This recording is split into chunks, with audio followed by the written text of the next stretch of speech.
Default skin glitch on Fortnite. In this video, we are going to learn how to fix default skin glitch Fortnite. So let's get started.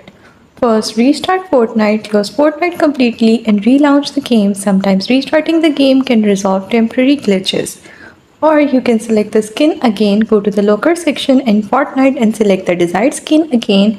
Ensure that you apply the skin before starting a match.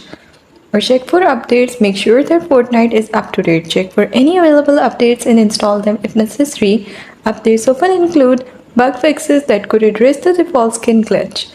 Or you can verify the game files. If you are playing Fortnite on PC via the Epic Games Launcher, you can verify the game's files to ensure that there are no corruptive files causing the issue.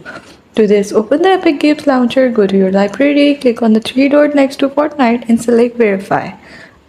Or you can clear cache console. If you are playing Fortnite on a console, try clearing the cache for PlayStation. Turn off your PlayStation console, unplug it for about 30 seconds, then plug it back in and restart.